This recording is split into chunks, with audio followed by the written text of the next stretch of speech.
గతేడాది సెప్టెంబర్లో ఏపీలో భారీ వర్షాలు కురియడంతో బుడమేరు వాగు పొంగి విజయవాడ రూరల్ ప్రాంతాన్ని ముంచేసింది.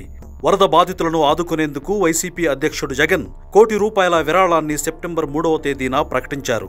అయితే అది కేవలం ప్రకటనకే పరిమితమైంది. ఇంతవరకు బాధితులకు కానీ ప్రభుత్వానికి కేవలం ₹1 కూడా ఇవ్వలేదు.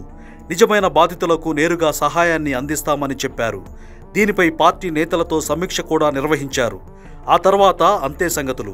రాజకీయ నేతలు, వ్యాపారవేత్తలు, సినీ రంగ ప్రముఖులంతా తమకు తోచినంత విరాళాలు ప్రకటించారు. జగన్ ముఖ్యమంత్రిగా ఉన్నప్పుడు అవమానానికి గురైన మెగాస్టార్ చిరంజీవి ₹1 కోటి ప్రకటించడంతో పాటు ఇటీవలే ముఖ్యమంత్రి చంద్రబాబును కలిసి చెక్కును అందజేసి తన చిత్తశుద్ధిని నిరూపించుకున్నారు.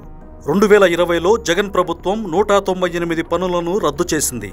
రద్దు చేసిన వాటిలో బుడమేరుకు సంబంధించిన 5 పనులు ఉన్నాయి.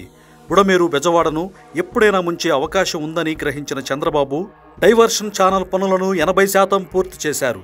మిగతా పనులను జగన్ పూర్తి చేసి ఉంటే గండ్లు పడేవి కావు, విజయవాడ మునిగేది కాదు. పనులేవి చేయకుండా విజయవాడ మునగడానికి చంద్రబాబు ప్రభుత్వం కారణమంటూ ఆరోపణలు మాత్రం చేశారు. కానీ బాధితులకు పార్టీ నుంచి చిన్నపాటి సాయం కూడా అందివ్వలేదంటూ జగన్పై తీవ్ర స్థాయిలో విమర్శలు వచ్చాయి.